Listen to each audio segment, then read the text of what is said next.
Diga conmigo dignidad.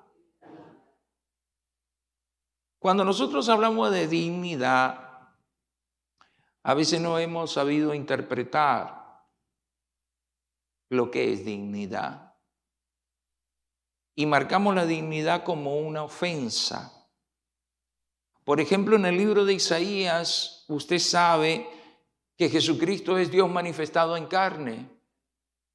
Mas, sin embargo, estando en esa condición, dice que Él fue humillado, fue ultrajado, fue ofendido, pero no abrió su boca. Es decir, a Jesús lo degradaron de todas las maneras que usted se puede imaginar. Lo escupieron, lo abofetearon, lo difamaron, lo calumniaron, lo traicionaron, lo azotaron, lo clavaron. Es decir, de todas las maneras imaginables que usted se puede imaginar, quebraron la dignidad de Jesús. Es decir, no ha habido otro ser humano terrenalmente que lo hayan flagelado como flagelaron a Jesús. Mas, sin embargo, dice que no abrió su boca. Nosotros hablamos de tener hambre, pero realmente no conocemos lo que es tener hambre. Si usted tiene la oportunidad de viajar y de visitar países, no muy lejos, Haití. Haití es uno de los países más pobres que hay de este lado del continente. Y si cruzamos el Océano Atlántico, nos vamos a Egipto, donde hay una miseria terrible.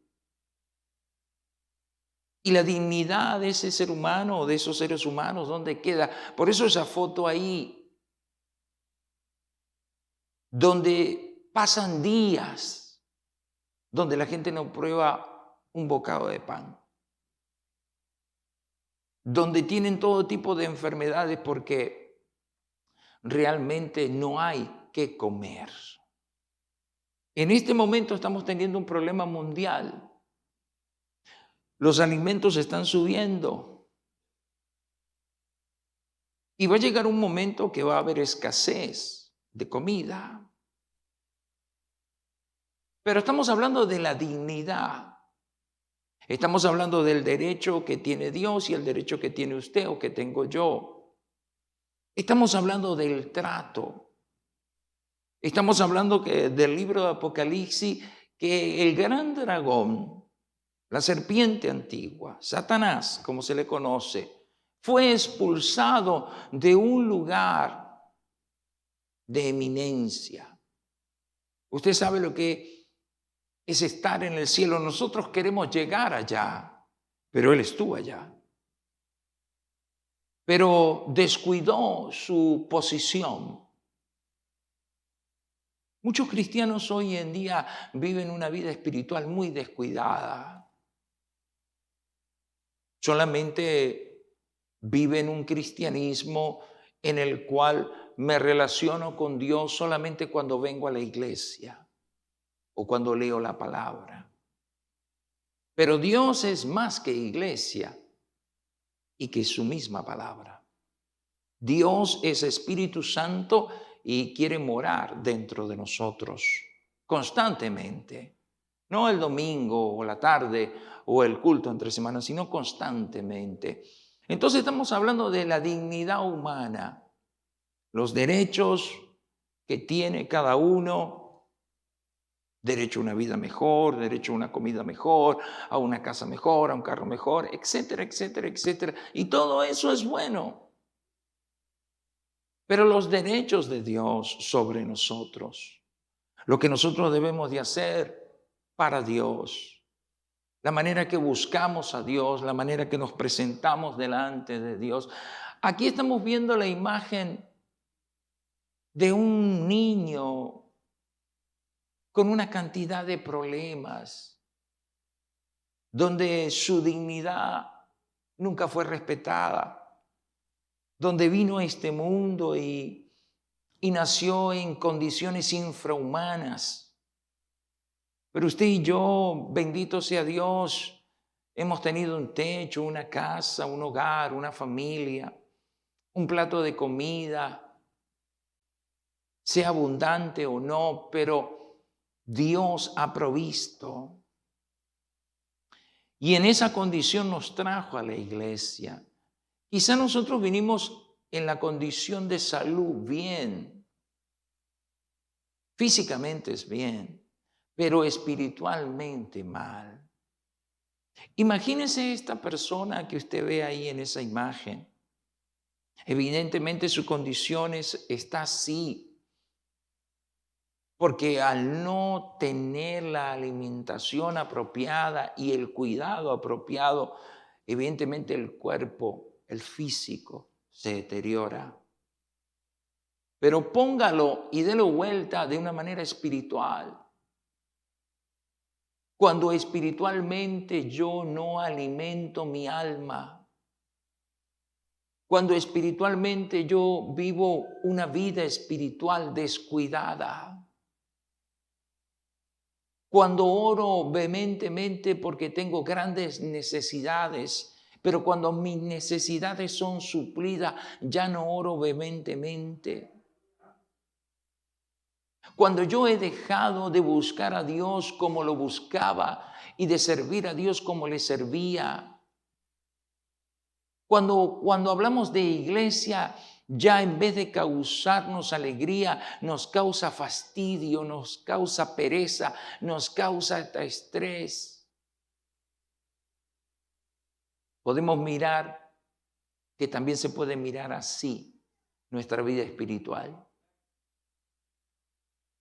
Y vamos perdiendo la dignidad por la cual Dios nos invistió de poder. Muchos de nosotros no hemos llegado a pensar o a razonar o a analizar lo que dice el Evangelio de San Juan, aquellos que son llamados hijos de Dios. ¿Quiénes son los hijos de Dios? Son los que reciben a Jesucristo como su Salvador. Son aquellos que no son engendrados de carne ni de sangre, sino del Espíritu. Aquellos que reciben la revelación del nombre que es sobre todo nombre y que según el profeta Joel son bautizados con el Espíritu Santo y entonces Dios les da una nueva mente, un nuevo corazón y ahora son llamados hijos de Dios. Esos hijos de Dios van a ser alimentados por el Salvador de nuestras almas. Aquel que tiene misericordia con nosotros y que el que se acerca a Él debe de creer que Él existe y que es real. Dios no nos llamó para tener una vida espiritual desnutrida.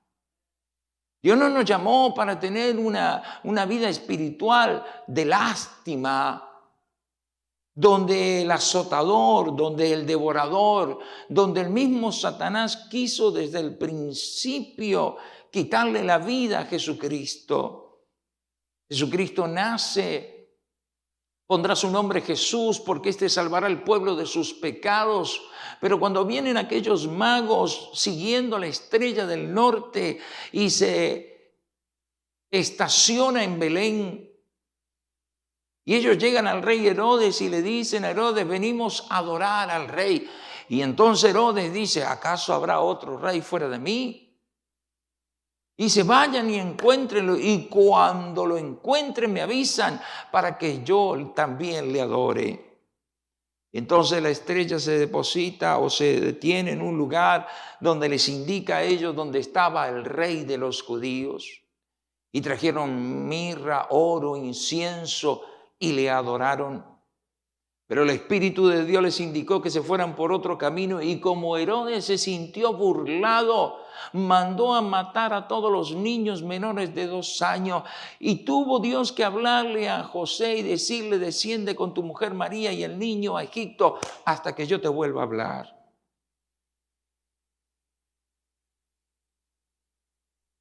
Desde el principio de la creación ha habido oposición. Desde el principio que Dios genera la vida y crea en el huerto a Adán y a Eva.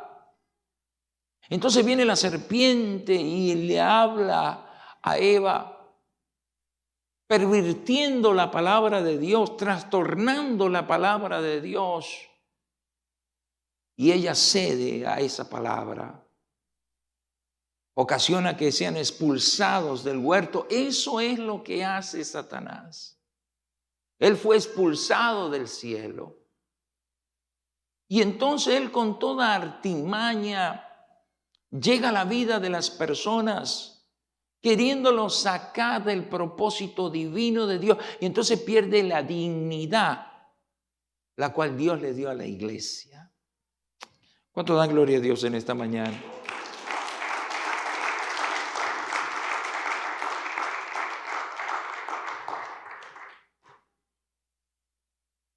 ¿Quién ha creído nuestro anuncio?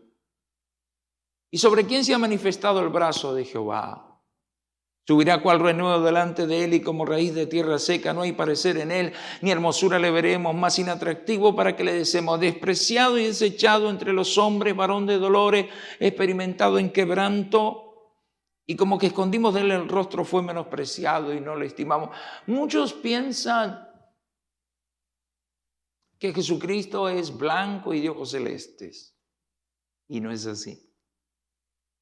Solamente póngase a pensar de qué color es la raíz de una tierra seca y deducirá de qué color es la piel de Jesucristo. Ahora, cuando usted mira esa foto, lo que causa en usted es lástima. Causa lástima de ver la condición de esa persona. Pero Dios no nos mira con lástima. Dios nos mira con misericordia. La condición de este ser humano es muy triste, pero es algo que Dios no puede evitar. Pastor, ¿cómo? No entiendo. No, vamos por parte. Cuando Dios crea al mundo, le dice a Adán y a Eva que se reproduzcan. Esa es la condición. Un hombre y una mujer se deben de reproducir. El lugar, la ciudad, provincia o nación ya no le compete a Dios. Nos tocó donde nos tocó nacer, o el apellido que llevar, o la ciudad, o el país. Ahora, cuando usted mira este tipo de situaciones, evidentemente el corazón de uno se le hace pequeño y una mira y causa tristeza. Pero aún en esa condición, la misericordia de Dios ahí está. Ahora, hablemos de dignidad, de aquello que nosotros exigimos, pedimos, reclamamos. Reclamamos porque los gobiernos sean mejores. Reclamamos para que no haya tanta violencia. Reclamamos de por qué el mundo está como está. Pero la pregunta, sinceramente, que debemos de hacer en esta mañana es, ¿qué estoy haciendo yo para que este mundo sea mejor? ¿Cómo estoy aportando yo para que este mundo sea mejor? ¿De qué manera yo me comporto? ¿De qué manera yo pienso? ¿De qué manera yo actúo? ¿Cómo estoy yo intercediendo delante del trono de Dios? ¿Cómo son mis oraciones? ¿Qué tanto busco a Dios diariamente? ¿Qué tanto dispuesto estoy yo a sacrificar para Dios? Este hombre o este niño evidentemente está en esa condición porque no hay de dónde comer. ¿Usted sabía que la gula es un pecado? ¿Usted sabía que muchas personas cristianas están enfermas no porque el diablo los enfermó o porque Jesús los castigó? Jesús no castiga, corrige. ¿Usted sabía que muchos de nosotros no comemos para un día, sino que comemos por 3 días? ¿Usted sabía que muchos cristianos están enfermos porque no cuidan el templo, que es el cuerpo? Cuando le ponen una lata de Coca-Cola, y no quiero hacer publicidad, porque esto sale mejor, cuando le ponen un refresco y una botella de agua, ¿cuál elige? Es que, pastor, ¿cómo usted va a bajar un taco con agua? Mejor la sodita. El 80% de nuestro cuerpo es agua. Entonces, ni es el diablo, ni es Dios. Es el descuido de no cuidar el cuerpo. Entonces, pasemos al ámbito espiritual. Aquello que nosotros entendemos y decimos, yo quiero más de Dios, yo quiero saber más de Dios, yo quiero que Dios me llene, yo quiero que Dios me hable, yo quiero que Dios me use, pero ¿qué estoy haciendo yo para buscar a Dios? Pastores, yo estoy viniendo a la iglesia, eso no es suficiente. Venir a la iglesia es un requisito que Dios lo estableció desde el principio. Cuando Moisés tenía que decirle algo al pueblo en Israel, tocar trompeta en Sión, Moisés mandaba decirle al pueblo que iba a hablar y todos salían del campamento. Estaban atentos a lo que Moisés les iba a decir. ¿Por qué? Porque era un pueblo que era temeroso de Dios. Porque era un pueblo que sabía que Moisés había sido el elegido por Dios. Porque Dios les había demostrado con señales y prodigios y cómo los había sacado de Egipto del yugo de esclavitud. Después que Moisés muere,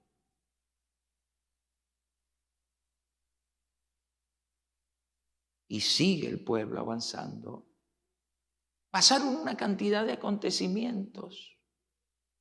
Muchas veces Israel se rebeló contra Dios y la mano de Dios se alejó de ellos y la protección de Dios se alejó de ellos. Ahora sí, Dios, el cual es Jesucristo, soportó todo tipo de vituperio, de estrago humano. Soportó frío, soportó hambre, soportó humillación. Estuvo en condiciones infrahumanas, podemos decirlo así, pero todo eso lo hizo por amor. ¿Por amor a quién? Por amor a usted, por amor a mí, por amor a sus elegidos, por amor a su iglesia. ¿Qué tanto amor tenemos para Dios? A veces nosotros decimos amar a Dios, pero nuestras acciones denotan todo lo contrario. Decimos amar a Dios, pero no nos congregamos. Decimos amar a Dios, pero no le alabamos.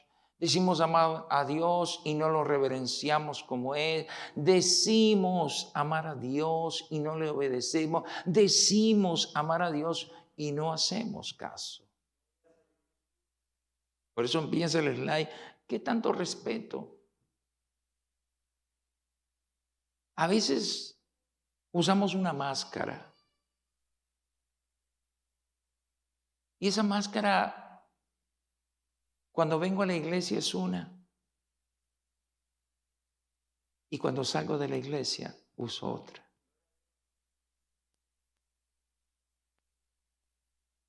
Cuando vengo a la iglesia me visto de una manera y fuera de la iglesia me visto de otra. Pero, pastor, es correcto, yo no puedo andar vestido de traje en el trabajo. Yo no estoy hablando de eso. Estoy hablando de que realmente cómo somos. Sinceramente, ¿cómo somos? ¿Somos realmente lo que decimos ser que somos? ¿O estamos tratando de demostrar algo que realmente no somos? Porque la vista es fácil engañar. Por eso cuando estaban eligiendo el primer rey en Israel, el Señor les dijo a ellos, ustedes eligen por lo que ven sobre el hombro, pero yo miro lo que hay adentro en el corazón.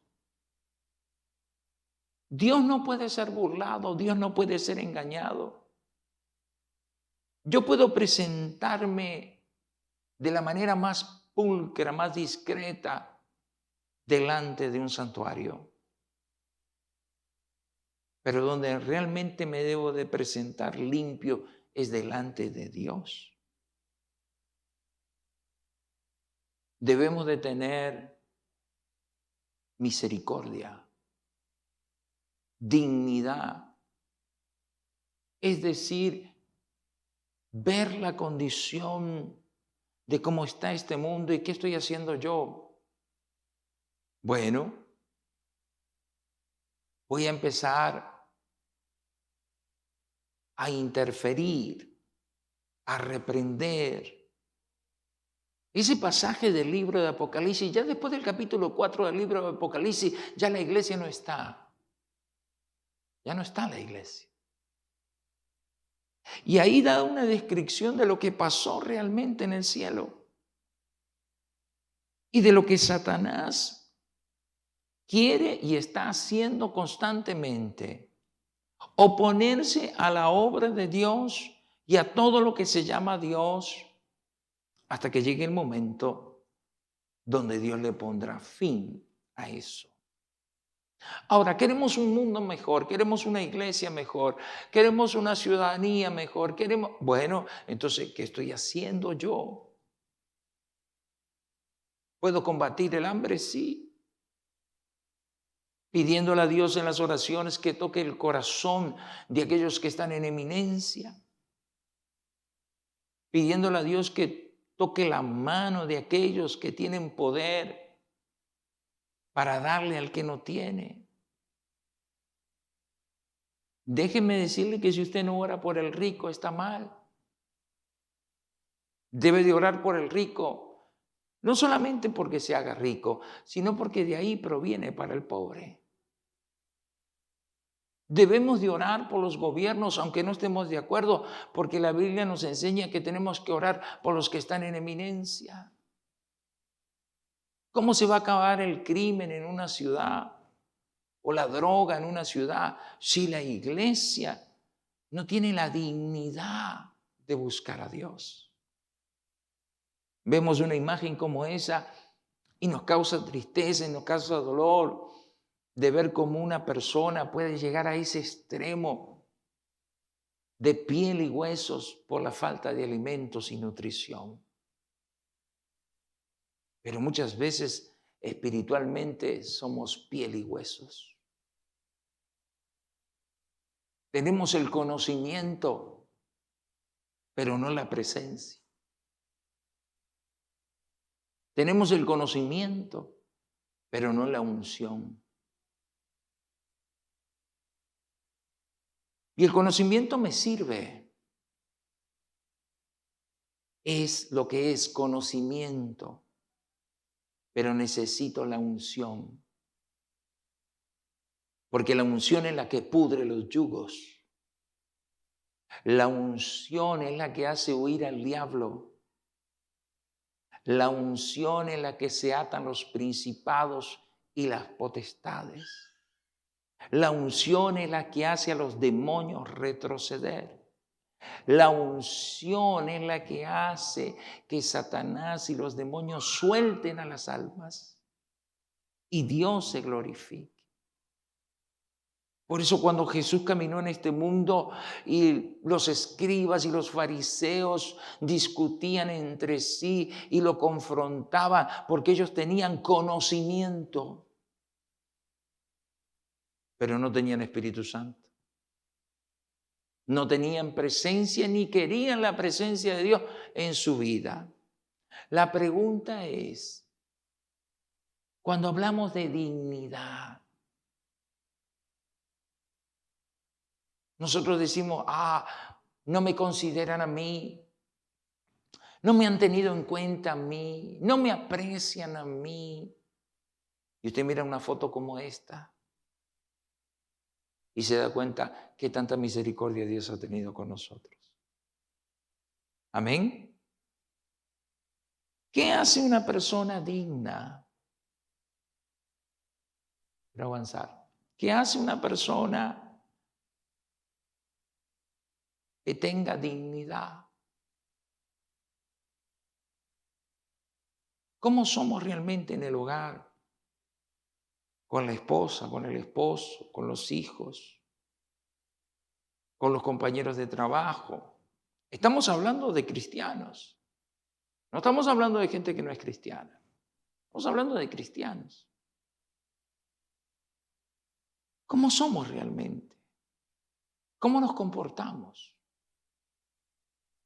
Cuando estamos en la calle, cuando estamos en el colegio, en la universidad, ¿cómo nos comportamos realmente? Como esposo, como esposa, como hijo, como hijos de Dios. Muchos de nosotros nos quejamos porque los hijos no obedecen, pero nosotros como hijos de Dios tampoco. Exigimos lo que no damos. Pedimos lo que no estamos dispuestos a dar. Queremos que Dios responda a nuestras oraciones, pero no respondemos a lo que Dios nos dice. Queremos que Dios nos bendiga, pero no queremos bendecir. Queremos que Dios nos escuche, pero no queremos oír. Queremos que Dios nos hable, pero no queremos hablar con Él. ¿De qué manera habla usted con Dios? ¿A través de pedir o a través de orar? Yo debo de tener una relación con Dios. Y esa relación no es cada 7 días. Esa relación es de todos los días. El día tiene 24 horas. Los discípulos oraban 3 veces al día. Hablamos que los musulmanes están equivocados en su manera de enseñar y en su manera de predicar, y ciertamente lo están. Pero ellos hacen algo que los cristianos no hacen. Oran 5 veces al día. La primera oración es de 1 hora, la segunda oración es de 40 minutos, la tercera oración es de 30 minutos, la cuarta oración es de 15 o 20 minutos y la última oración es de 5 minutos. No importa dónde estén, sea trabajo, universidad, escuela, cuando llega el momento de orar, se arrodillan. Por eso usted los ve que andan con un tapetito enrollado donde quiera que van, porque cuando llega el momento se ponen a orar y siempre hacia la Meca. Ahora la pregunta es, ¿están haciendo algo que aunque no lo conocen, la Biblia enseña que debemos de orar? Ahora, no lo conocen, pero usted y yo conocemos al Dios verdadero. Usted y yo sabemos a quién debemos de adorar. Usted y yo sabemos a quién debemos de servir. Usted y yo sabemos ante quién nos debemos de postrar.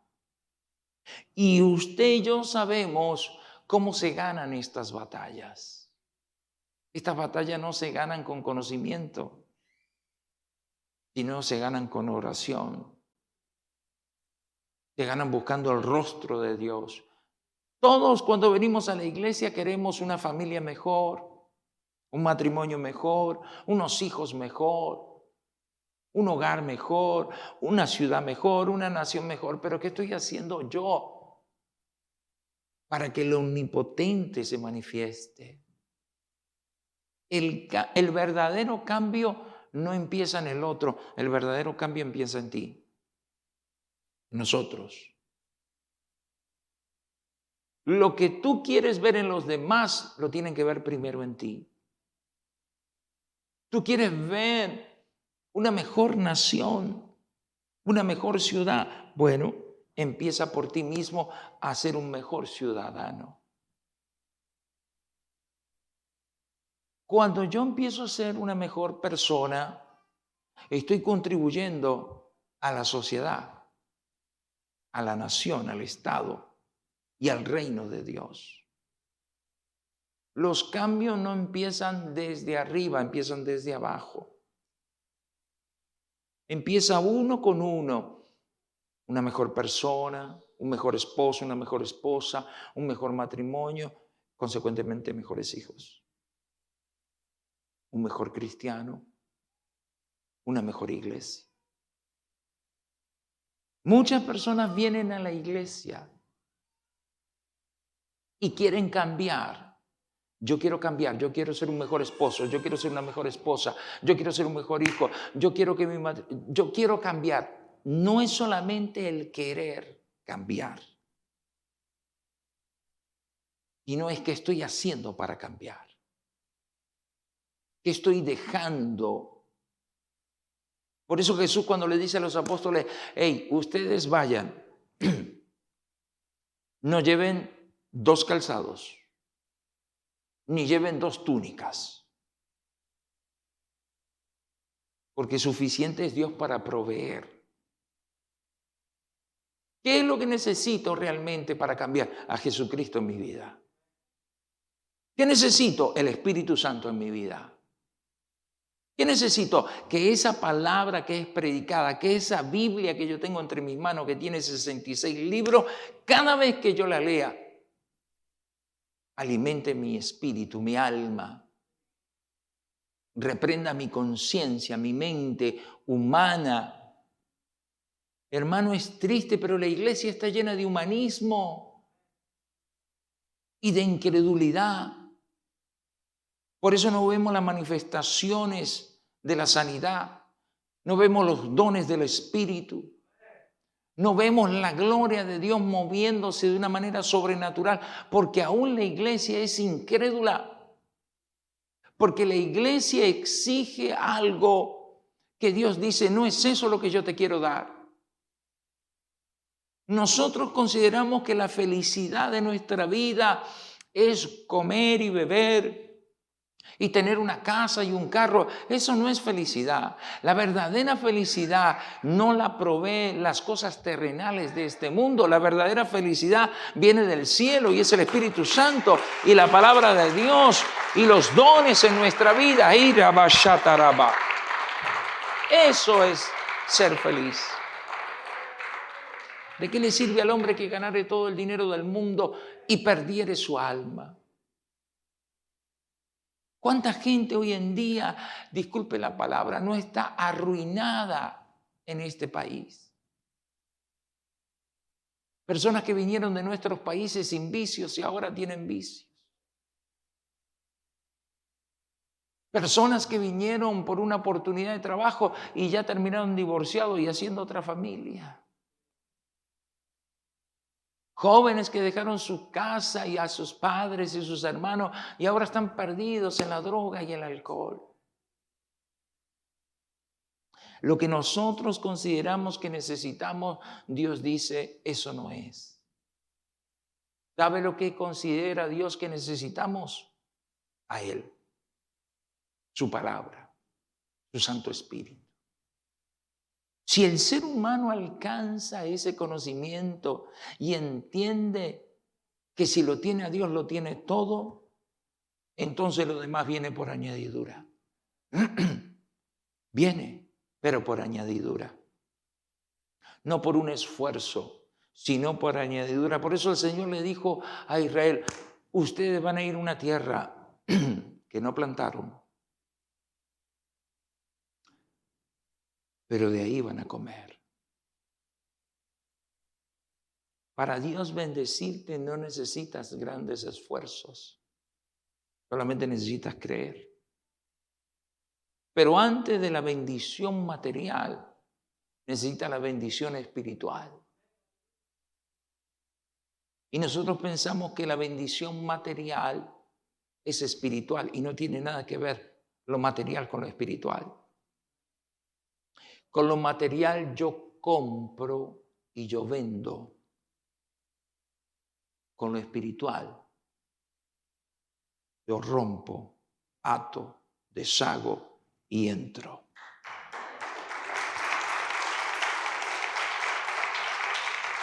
¡Aleluya!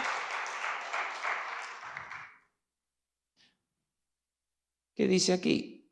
La Declaración Universal de los Derechos Humanos proclamada por las Naciones Unidas el 10 de diciembre de 1948 dice, fue en el día también que Israel se declaró como nación. Todos los seres humanos nacen libres, iguales en dignidad y en derechos, están dotados de razón y conciencia y deben obrar los unos con los otros con un espíritu de fraternidad. A mí me gusta la frase que dijo Benito Juárez, la paz es el derecho al respeto ajeno. A veces nosotros violentamos la paz de Dios.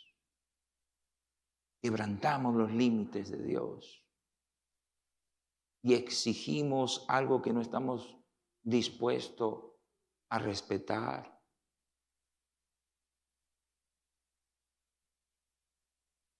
A veces hablamos en este país de que somos discriminados.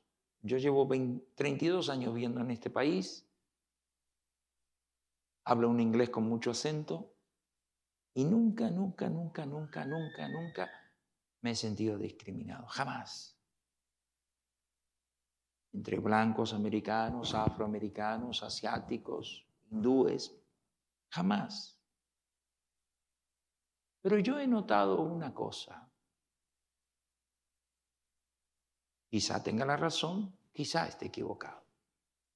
Usted corríjame después que termine el mensaje. Yo he visto que dependiendo la nacionalidad que tenga la persona, y yo soy anti eso, ¿ok? Por eso a mí no me gustan los grupitos. Ni me gusta de que yo soy de aquí y a mí no me gusta eso, porque Dios no es así. Pero yo he visto que dependiendo la nacionalidad de la persona es con el que se junta. Y una nacionalidad desprestigia a otra nacionalidad. Muchas veces me ha preguntado, ¿qué tal es este país? ¿Qué tal es otro país? Y gracias a Dios que Él me ha permitido viajar como evangelista. ¿Y sabe lo que yo le digo a la gente? Cada país tiene su encanto, como su comida. No hay un país feo. Cada país tiene lugares, paisajes, comida, idiosincrasia hermosa que aprender. ¿Sabe? Cuando una persona no ha salido del cascarón en el cual nació y no ha convivido con diferentes culturas, su pensamiento de ver el mundo es muy corto. Por decir, jamás me va a escuchar usted hablar mal de este país. ¿Cómo? Si este país me recibió, en este país me casé, en este país nacieron mis hijos, este país me ha mantenido y sostenido durante 32 años, me ha abierto las puertas. ¿Cómo voy a hablar mal? No soy nativo de aquí, pero me nacionalicé aquí. No puedo hablar mal. Es más, puede ser que sea un poco fuerte lo que voy a decir, pero si a mí me dicen, si tengo que pelear por Uruguay o por Estados Unidos, pues no dudo 2 veces, voy a pelear por Estados Unidos. Pero ¿cómo si usted nací? Yo nací allá, yo crecí allá y estudié allá, pero me terminé de formar aquí. Entonces no puedo desprestigiar o desacreditar a un país por mi manera de pensar. Entonces a veces el nacionalismo te hace mirar de una manera equivocada. Y entonces viene la Biblia. Por eso todo es con Biblia. Aquello que no se puede corroborar con la Biblia es de hombres. Pero lo que se corrobora con la Biblia, entonces es Dios. Entonces viene Dios con su palabra y dice, ya no hay judío, ya no hay gentil y ya no hay griego. Ya no hay sudamericano, ni centroamericano, ni hispano, ni afroamericano, ni americano. Ahora somos uno en Cristo Jesús, Señor nuestro. Amén.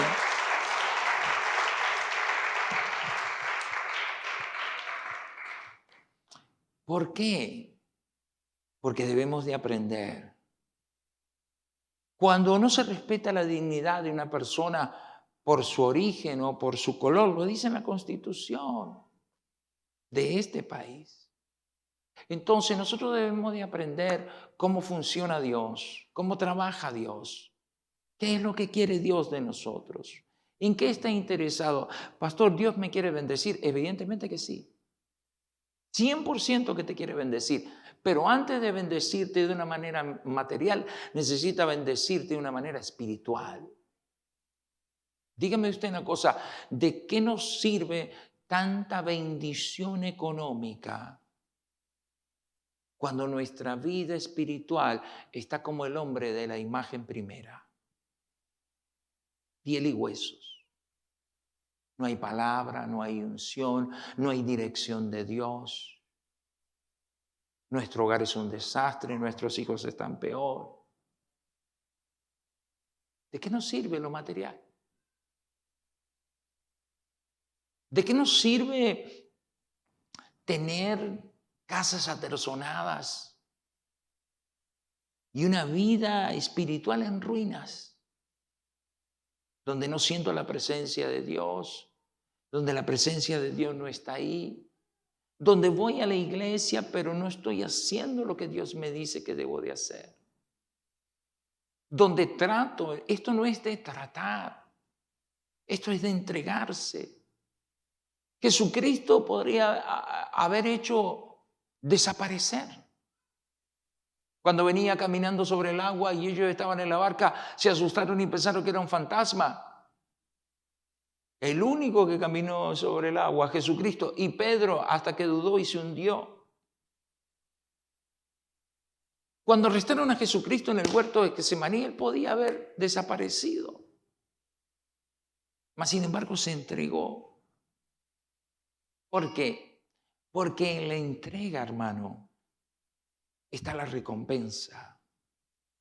Cuando uno se entrega a Dios, ahí está la verdadera recompensa. Cuando uno se rinde, me rindo. Haz conmigo lo que quieras y como quieras. Hágase tu voluntad en mí. Rindes tu voluntad a Dios. Ya no eres tú, es Dios. Y muchos no quieren eso. No, Señor, yo te voy a seguir de lejos. El problema es que de lejos no visualizas lo que Dios está haciendo de cerca. Mirar a Dios de lejos no es lo mismo que tenerlo cara a cara. Seguir a Dios a la distancia no es lo mismo que estar a su lado. No entiendo, bueno, se lo explico. Jesús va caminando con una multitud. Alrededor de él están los apóstoles. Pero había una mujer que sufría flujo de sangre Había gastado todo tipo de dinero en brujos y en una cantidad, y nada le resultó. Cuando está cerca, en esa multitud, ella dice esta palabra: si tan solo tocar el borde de su manto. ¿Por qué el borde? Porque el borde era de color celeste. Eso tipifica el pacto del cielo. Si tan solo tocar el borde de su manto, seré sana. Yo no sé cómo lo hizo, porque la Biblia no da descripción, pero sí pasó entre la multitud hasta que llegó a donde estaba Jesús y tocó el borde del manto. Y cuando toca el borde del manto, entonces Jesús se empieza a dar vuelta y dice: ¿quién me tocó? ¿Quién me tocó? ¿Quién me tocó? Maestro. Mira la gente que hay aquí, estamos todos alrededor tuyo. ¿Cómo tú preguntas quién te tocó? No, alguien me tocó porque poder salió de mí.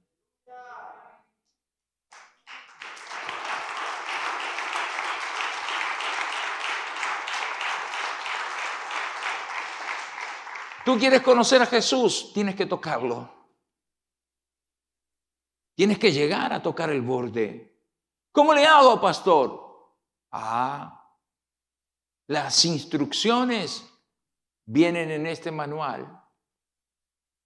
39 en el Antiguo y 27 en el Nuevo.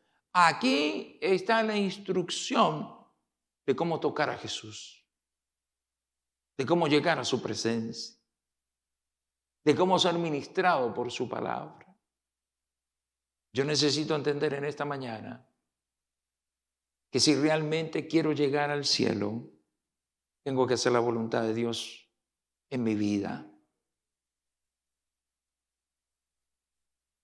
No me va a alcanzar el tiempo porque son muchos slides,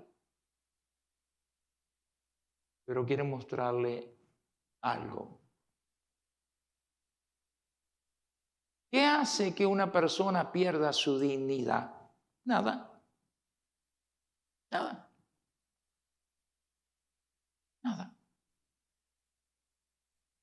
Jesús sabía quién era, pero como cordero fue llevado al matadero. A veces nosotros pensamos que la vida es injusta, que lo que tenemos no es suficiente, que merecemos más. Y puede ser que tenga razón, puede ser. El problema es de merecer o no merecer. Se divide en dos respuestas.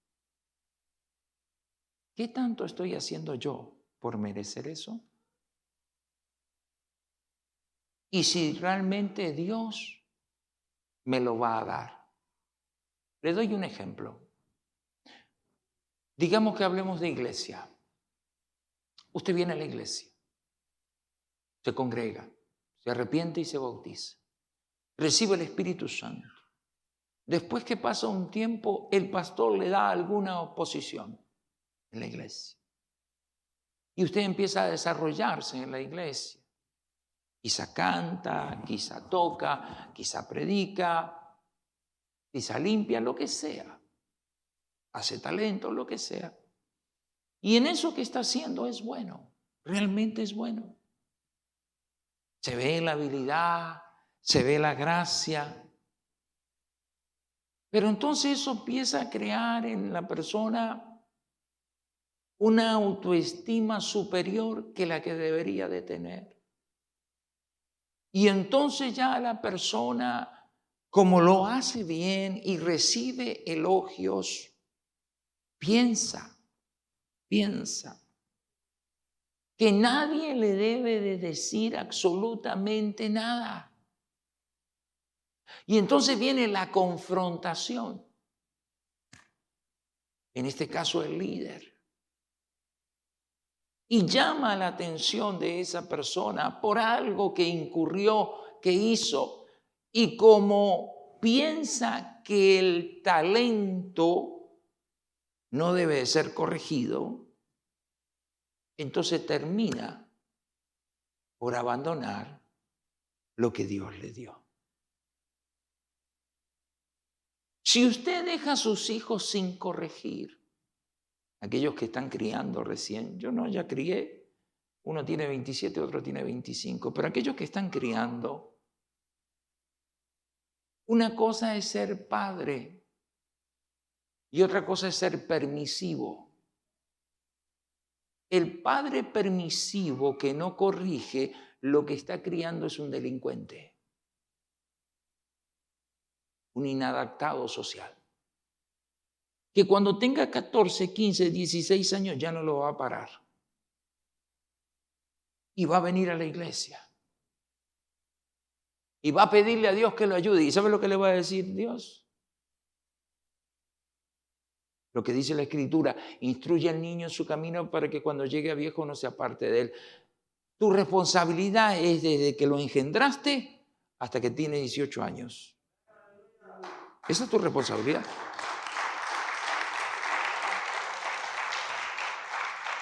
Si no lo criaste bien, no es culpa de Dios.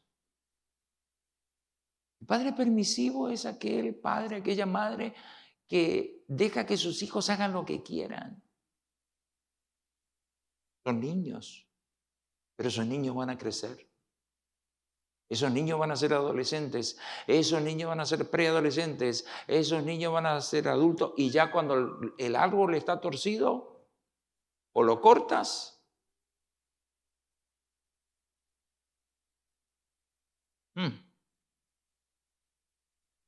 quizá le prediques hoy en esta noche, pero hubieron 6 reyes en Israel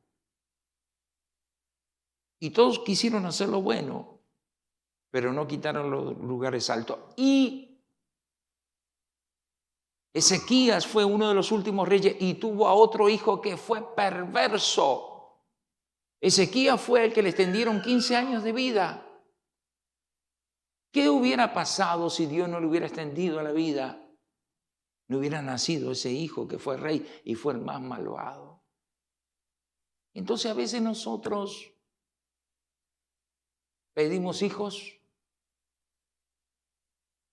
pero no tomamos la responsabilidad como padres. Pedimos que Dios nos bendiga, pero no tomamos la responsabilidad de quién nos bendijo. Pedimos que Dios nos sane,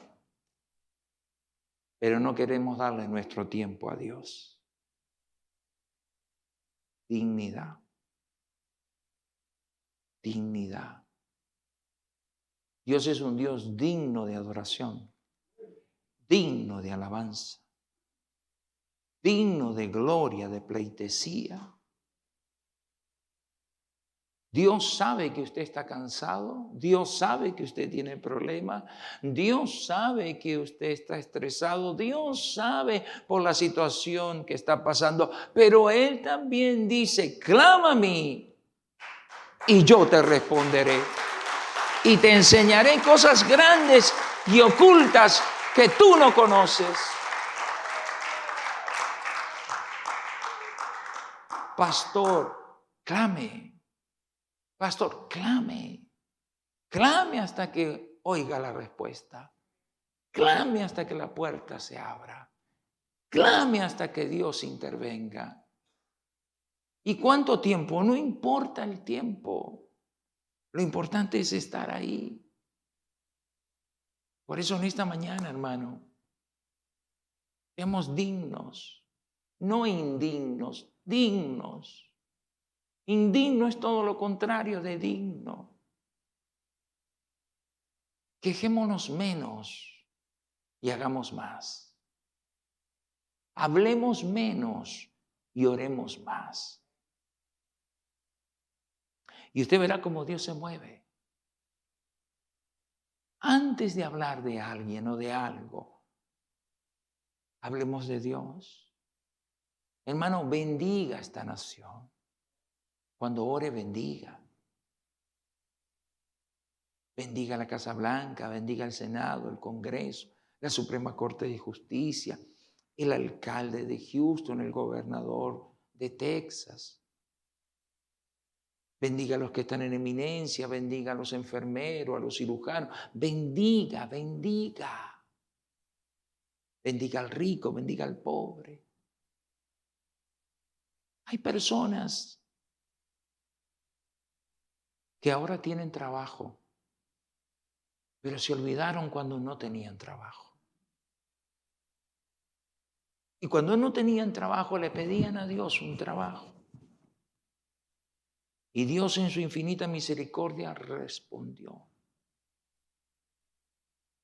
Y después sucedió como los 10 leprosos.